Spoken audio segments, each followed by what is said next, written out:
दोस्तों, कहानी की शुरुआत होती है और हमें रॉकी माउंटेन्स नाम की जगह को दिखाया जाता है जो कि 7,740 फीट की ऊंचाई पर है।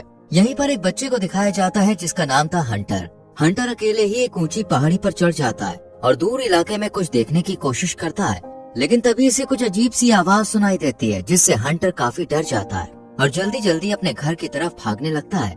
लेकिन तभी इसे एहसास होता है कि कोई तेजी से इसकी तरफ भाग रहा है और यहाँ पर हम क्रिएचर्स की हल्की सी झलक देखते हैं। हंटर अपनी जान बचाने के लिए जल्दी से इस व्हाइट लाइन के अंदर आ जाता है। ये व्हाइट लाइन एक लक्ष्मण रेखा की तरह थी जिसके अंदर आते ही क्रिएचर्स हंटर से दूर हो जाता है और इस तरह हंटर बच जाता है। इस लाइन को इसलिए बनाया गया था ताकि पता चल सके कि 8,000 फीट की ऊंचाई लग चुकी है और क्रिएचर्स 8 फीट की ऊंचाई पर आ नहीं पाते हैं। इसके बाद हम 8,460 फीट की ऊंचाई पर बसे लॉस्ट गल्च रिफ्यूज एरिया को देखते हैं जहां महज 193 लोग ही रहते हैं और इनमें एक परिवार हंटर का भी था जिसमें सिर्फ उसकी डेड विल थे। विल हंटर को उसकी गलती पर समझाते हुए कहता है कि तुम्हें 8,000 फीट वाली लाइफलाइन क्रॉस नहीं करनी चाहिए थी। वैसे भी हंटर के लंग्स में प्रॉब्लम थी, इसलिए विल इसके लिए काफी फिक्रमंद रहता था। हंटर विल से कहता है कि मैं बस ये देखने गया था कि आसपास कोई रहता है या फिर नहीं। ये सुनकर विल इसे समझाता है कि ये सब तुम्हारे लिए ठीक नहीं है। लंग्स में प्रॉब्लम होने से तुम्हारी जान भी जा सकती है और मैं अब तुम्हारी माँ के बाद तुम्हें खोना नहीं चाहता हूँ। इसके बाद हम विल को एक लड़की के साथ देखते हैं जिसका नाम था कैटी। कैटी विल की वाइफ तारा की बहुत अच्छी फ्रेंड थी। विल कैटी को बताता है कि आज हंटर लाइफलाइन क्रॉस करके एल्बा फायर रोड देखने के लिए गया था। यहीं पर आखिरी बार हंटर ने अपनी माँ को भी देखा था। विल हंटर को उसकी सेफ्टी के लिए रिस्ट्रिक्टेड एरिया में ही रखना चाहता था, लेकिन कैटी उसे समझाती है कि ये इलाका उसके लिए जेल जैसा है। वो इस पूरे इलाके में इकलौता बच्चा है। इस पर विल कहता है कि हम अटैक के 3 साल बाद भी आज जिंदा हैं और हंटर को भी जिंदा रहने के लिए रूल्स फॉलो करने ही होंगे। इसके बाद हम एक लेडी को देखते हैं जिसका नाम था नीना। ये बुलेट्स निकाल कर एक शील्ड पर लगातार फायर करती रहती है, लेकिन इस शील्ड पर जरा भी असर नहीं होता क्योंकि ये शील्ड असल में उन क्रिएचर्स की स्किन थी जो काफी मजबूत थी। इसी रात हंटर की तबीयत बिगड़ जाती है और उसे ब्रीदिंग खराब होने की वजह से सांस लेने में काफी दिक्कत होने लगती है, लेकिन सही टाइम पर विल हंटर को संभाल लेता है और फिल्टर को तुरंत चेंज करता है।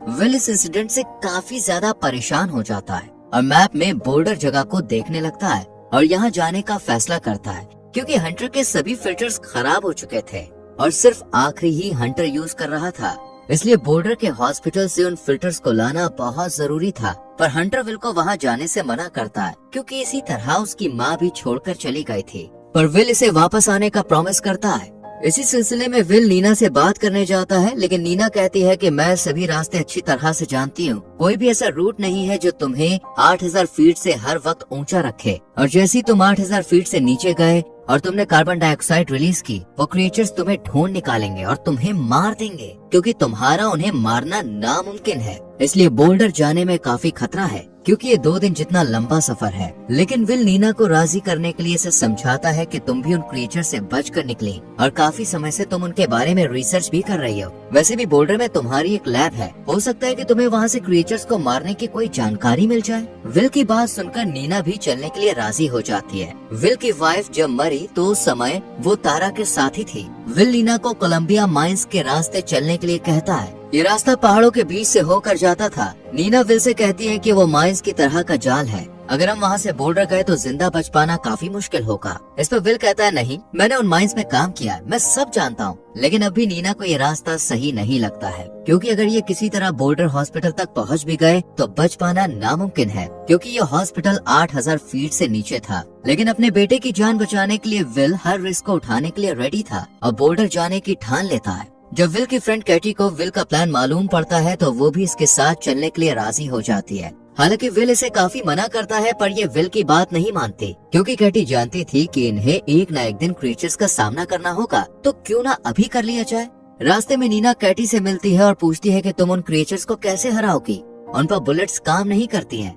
अब तो हम वहाँ पहुँचकर मरने ही वाले हैं। ये सुनकर कैटी समझ जाती है कि नीना भी हमारे साथ जाने वाली है। इसके बाद विल, नीना और कैटी स्की एरिया की मदद से क्रिएचर के सबसे खतरनाक इलाकों को पार करने का फैसला करते हैं। अब ये तीनों अपने सफर पर आगे बढ़ते हैं और नीना अपने ट्रैकर के बारे में बताती हुई कहती है कि ये इनकी इलेक्ट्रोमैग्नेटिक फील्ड को कैच करता है क्योंकि जो क्रिएचर्स हैं जिनका नाम रिपर्स है, ये बहुत हाई इलेक्ट्रोमैग्नेटिक फील्ड बनाते हैं जो कि बाकी जानवरों के मुकाबले कई गुना ज्यादा है।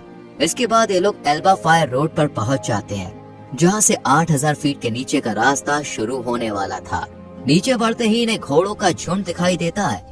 ये देखकर तीनों समझ जाते हैं कि इन क्रिएचर से सिर्फ इंसानों को ही खतरा है। इसके बाद ये तीनों स्की एरिया जाते हैं जिसकी ऊंचाई थी 7620 फीट। यहाँ विल कहता है कि जो ऊंची वाली चोटी है वो 8000 फीट की ऊंचाई पर है और हम ये रास्ता स्की के जरिए जल्दी पूरा कर सकते हैं। लेकिन तभी नीना को ट्रैकर की मदद से पता चलता है कि एक रीपर इनकी तरफ आ रहा है और जंगल में इन्हें रीपर दिखाई भी देता है, इसलिए ये लोग लाइफलाइन की तरफ जाने लगते हैं। कैटी रीपर पर कई अटैक करती है पर कोई फायदा नहीं होता। ये देखकर ये तीनों जल्दी से स्की से लाइफलाइन तक पहुंचने की कोशिश करते हैं, लेकिन रीपर स्की को नुकसान पहुंचाता है। पर इनकी किस्मत अच्छी है कि ये तीनों फिर भी 8000 फीट की ऊंचाई पर पहुंच जाते हैं। पर रीपर अभी भी इसी लाइन के सामने मौजूद होते हैं। आज रात ये तीनों एक रिसोर्ट में रुकने का फैसला करते हैं और नीना इन लोगों को बताती है कि 3 साल तक रिसर्च करने के बाद मुझे ये तो कंफर्म है कि ये प्रेडेटर्स नहीं है, क्योंकि प्रेडेटर्स दूसरों की जान अपना पेट भरने के लिए ले लेते हैं, लेकिन ये रीपर सिर्फ मारते हैं, खाते नहीं। इसलिए इन्होंने बाहर निकलते ही 95% से ज्यादा आबादी को खत्म कर दिया,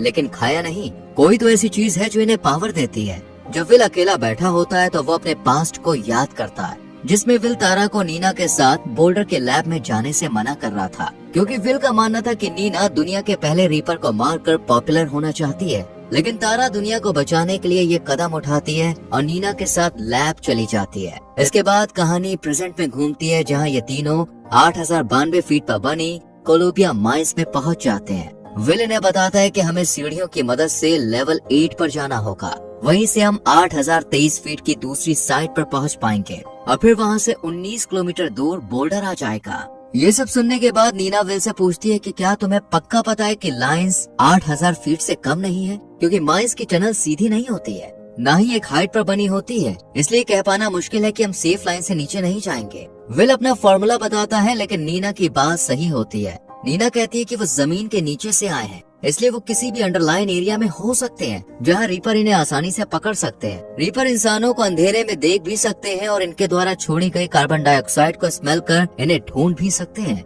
इसलिए इनका फंसना तय था। लेकिन इस टनल के अलावा कोई दूसरा रास्ता भी नहीं था, इसलिए ये लोग हिम्मत करके आगे बढ़ते हैं। जब ये लोग टनल में अंदर जाते हैं तो इन्हें टनल कुछ दूरी पर बंद मिलती है। ये देखकर विल लेवल 7 से जाने का फैसला करता है, लेकिन ये करीब 914 मीटर नीचे थी। नीना कहती है कि हमारी इस रास्ते में जान जा सकती है, लेकिन विल इन लोगों को वापस भेजकर खुद अकेले इस मिशन को पूरा करने का फैसला करता है। पर फिर नीना और कैटी भी इसके साथ शामिल हो जाती है और अब तीनों लेवल 7 माइंस के लिए निकल जाते हैं और सीढ़ियों की मदद से नीचे आते हैं। लेकिन यहाँ पहुँचते ही इन्हें एहसास होता है कि रीपर ने इन्हें देख लिया है, इसलिए ये जल्दी से अपनी टॉर्च लाइट को बंद करते हैं और तभी इन्हें एक भयानक सी आवाज सुनाई देती है, जिसके बाद ये तीनों जल्दी से माइन के एक पतले से होल में छुप जाते हैं और कार्बन डाइऑक्साइड को रोकने के लिए सांस लेना भी बंद कर देते हैं। लेकिन रीपर अपनी पूंछ में मौजूद सेंसर से इनकी ब्रीथ को सेंस करने की कोशिश करता है। यही कैटी को एक होल से लाइट नजर आती है। ये तीनों जल्दी से वहाँ फ्लेयर के धुएं से रीपर को धोखा देकर यहाँ से भाग जाते हैं, लेकिन रास्ते में दूसरा रीपर कैटी को पकड़कर अपने साथ ले जाता है और फिर ये दोनों माइन से निकलकर आज रात एक टूटे हुए घर में बिताते हैं। डिनर के वक्त नीना विल से कहती है, लैब में खास केमिकल है जो मैग्नीशियम ऑक्साइड का क्यूबिक वर्जन है, हमें उसकी जरूरत है, क्योंकि जो रीपर है वो इलेक्ट्रिकली चार्ज होते हैं और उनके शरीर में किसी तरह का एक डिफेंस मैकेनिज्म है। लेकिन अगर उस केमिकल की बुलेट पर लेप लगाकर रीपर्स पर उससे अटैक किया जाए तो इससे 1 मिलियन वॉट का रिएक्शन होगा और अनकंट्रोलेबल इंटरनल कंबस्शन के कारण उनकी मौत हो जाएगी। लेकिन ये आइडिया विल को कुछ खास पसंद नहीं आता और अगले दिन दोनों बोल्डर हॉस्पिटल पहुंच जाते हैं, जहां विल को 5th फ्लोर पर फिल्टर्स मिल जाते हैं। लेकिन तभी रीपर इन पर हमला कर देते हैं और ये दोनों ऑक्सीजन सिलेंडर में ब्लास्ट कर उसे दूर भगा देते हैं और जल्दी से नीना की लैब में पहुंचकर नीना मैग्नीशियम ऑक्साइड के लेप को बनाना शुरू करती है। यहाँ विल को नीना की फैमिली फोटो मिलती है, जिसके बारे में नीना बताती है कि मेरी फैमिली एक खास चीज पर रिसर्च कर रही थी, लेकिन रीपर ने उन्हें मार दिया और तारा भी मेरे साथ अपनी मर्जी से आई थी,